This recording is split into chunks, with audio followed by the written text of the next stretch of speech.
তো hello friends, welcome back to my channel. তোমরা সবাই কেমন আছো? আশা করছি সবাই বেশ ভালো আছে। আর আমরা কিন্তু বেশ ভালো আছি। আর সকাল সকাল ঘুম থেকে উঠে একদম ফুল রেডি হয়ে নিয়েছি।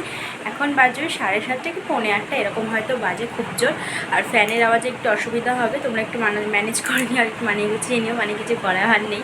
ফ্যান ছাড়া যেতে এখন এক মুহূর্তে থাকা যায় না। তো একদম ফ্রেশ হয়ে ফুল রেডি। তো আজকে রেডি হওয়ার কারণ, সকাল সকাল আমি যাবো আজকে একটুখানি বাপের বাড়িতে। সবাই ভাববে যে এত ঘন ঘন কিসের জন্য বাপের বাড়িতে। হ্যাঁ, আজকে যাওয়ার মেন কারণ হচ্ছে আমাদের বাড়িতে আজকে একটা মানে মানে ভীষণ একটা বড় একটা কাজ হতে চলেছে। মানে হচ্ছে আজ হচ্ছে আমাদের বাড়িতে ছাদ ঢালাই।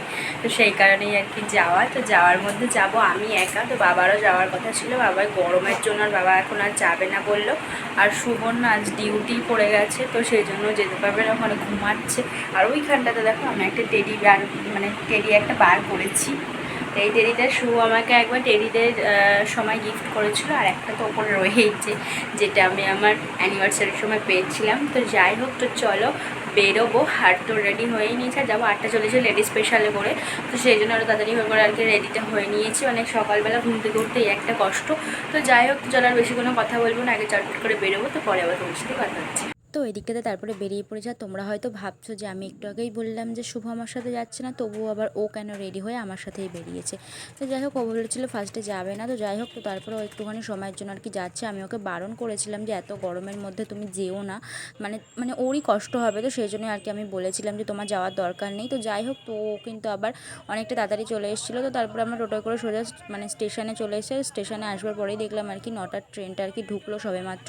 ওই জন্য আর কি এতটা ভিড় আর কি, দেখতেই পাচ্ছ ভিড় যা হয়েছিল মানে বলার কথা না। মানে হচ্ছে ট্রেনে যতটা না ভিড় হয়েছে তার থেকে কিন্তু বেশি ভিড় হচ্ছে টোটো স্ট্যান্ডে আর কি। আমাদের মানে কৃষ্ণনগরে টোটো মানে তো প্রচুর, তো মানে সেখানে আর কি প্রচুর ভিড় হয়েছিল। আর এদিকে দেখতেই পাচ্ছ প্ল্যাটফর্মের উপর কতটা পরিমাণ রোদ, মানে তাকানোর উপায় নেই, এতটা পরিমাণ রোদ। তো তারপরে দেখতে আমরা ট্রেনে উঠে পড়েছি, উঠে বসেছিলাম, আর এক বোতল ঠান্ডা জলও কিনে নিয়েছিলাম। তো শুভ আর কি যাচ্ছে এখন ঠান্ডা জল আনতে। তো তারপরে সোজা চলে আসলাম আর কি আমরা মানে ঠেলাঠেলি গুতোগুতি করতে করতে মদনপুরে। তো মদনপুরে এসে কাঁচা মিঠে আম নিয়ে নিয়েছে। আর কাঁচা মিঠে আম কে কে খেতে ভালোবাসো অবশ্যই কিন্তু কমেন্ট করে জানাবে। আর গরমকাল মানে একটু কাঁচা আমের চাটনি বলো, টক ডাল বলো, মানে আম দিয়ে যত রকমের রেসিপি হয় না কেন সবটাই সবাই খেতে পছন্দ করে। তো তারপরে আমরা আর কি চলে আসলাম সোজা আর কি এবার টোটো করে সোজা এবার চলে আসলাম বাড়িতে। তো বাড়িতে এসেই দেখছি আর কি ঢালাইয়ের কাজ এবার শুরু হবে। তো তার আগে আর কি এইখানে আর কি পুজো করা আর কি শুরু হয়ে গেছে। তো আমাদের আস্তে আস্তে একটু বেলায় হয়ে গেছিলো, আর মিস্ত্রিদেরও কাজ করতে করতে অনেকটা একটু লেট হয়ে গেছিলো। তো যাই হোক, দিদি এখানে চলে এসছে। তো দিদি আসবার পর এবার পুজোটা করবে, তো সেই জন্য আর কি সব কিছু নিয়ে দেখো এখানটাতে চলে এসছে। আর আমার দাদা ওখানে পুজো করে নিল।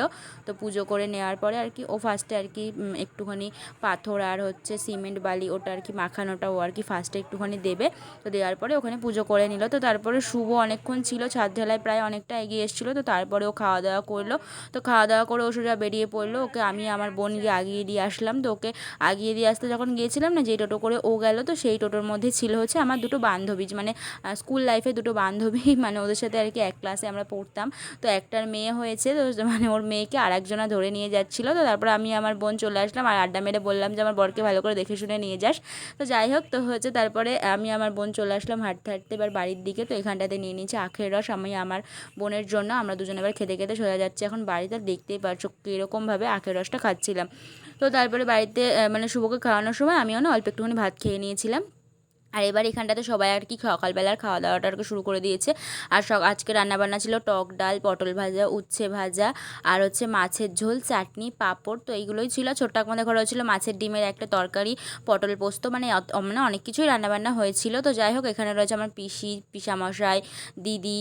তো হচ্ছে যাই হোক, আর আমার বোনের কাণ্ড দেখো, আমার হচ্ছে দিদিকে দেখো এখন বসে বসে মেহেন্দি পড়াচ্ছে। আমার ঠাম্মা ওখানে শুয়ে রয়েছে, ছোট ঠাকুমা মনে হয় বাইরের দিকে ছিল আর কি। এখানে আমি আমার পিসির গাড়িটা হেলান দিয়ে বসে রয়েছি। আর হচ্ছে আমার পিসি দেখতেই পাচ্ছে যে মুখটা কেমন করে আর কি ভ্যাঙালো।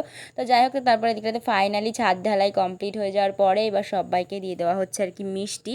তো হচ্ছে মানে কি একটা মানে বলবো, একটা বড় দায়িত্ব আর কি কাঁধের থেকে নামলো, যেটা আর কি মানে কি বলবো, পিসামশাই আর হচ্ছে দাদা তো কন্টিনিউ একভাবে ছাদের ওপরে ওই রোদের মধ্যেই দাঁড়িয়েছিল যতক্ষণ না ছাদ ঢালাই কমপ্লিট হয়েছে।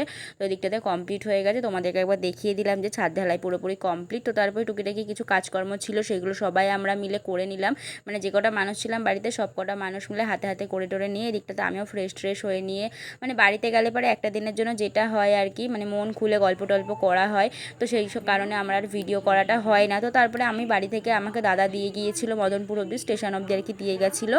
ওই 8:30 নাগাদ আমি বাড়ি থেকে বেরিয়েছিলাম। তো তারপরে দিকে মানে কী বলবো, স্টেশনে এসে অনেকটা টাইম বসে থাকতে হয়েছিল। আর এইটা আর কি আগে একটা কি ট্রেন গেল, আমি ঠিক মানে আমি যখনই সবেমাত্র ঢুকলাম তখনই আর কি ট্রেনটা বেরোলো। তো যাই হোক, তো তারপরে এদিকে ট্রেনে উঠে পড়েছি। ট্রেনে তো মানে একদমই ফাঁকাই ছিল, উঠেই জায়গা পেয়ে গেছিলাম, যেহেতু অনেকটা রাত করে বেরিয়েছিলাম তো সেই জন্য। তো তারপরে বাড়িতে এসে ফ্রেশ হয়ে নেওয়ার পরে একটুখানি আলু ভাজা করে নিলাম, আর মা করে নিল রুটি। তো মায়ের সাথে সাথে আমি একটুখানি করে নিচ্ছিলাম রান্না। তো যাই হোক, তো তারপরে হচ্ছে কি আর বলবো, আজকের ভিডিওটা অবধি ছিল। তার আগে তোমাদেরকে একবার দেখায়, তোমাদের মনে হয়তো অনেকেরই প্রশ্ন আছে যে আমার বাপের বাড়ি থেকে অ্যানিভার্সারিতে কোনো গিফট দেয়নি কেন। তো হচ্ছে এটা হচ্ছে দিয়েছে শুভকে, যেটা আমি আর কি নিয়ে এসেছি। আর আমি বাড়িতে আসবার পরে তোমাদেরকে একবার দেখিয়ে দিলাম। আর এইদিকে দেখতে পাচ্ছ এক গাদা জামা কাপড় হচ্ছে, যেগুলো আমাকে আর কি কালকে সব কাচতে পারে। ঘর বাড়িতে একদম পুরো পরিষ্কার পরিচ্ছন্নই রয়েছে। তো চলো আজকের ভিডিওটা এই অবধি থাকলো। তোমাদের কেমন লাগলো অবশ্যই কিন্তু কমেন্ট করে জানাবে। তো ভালো লাগলে লাইক কমেন্ট শেয়ার।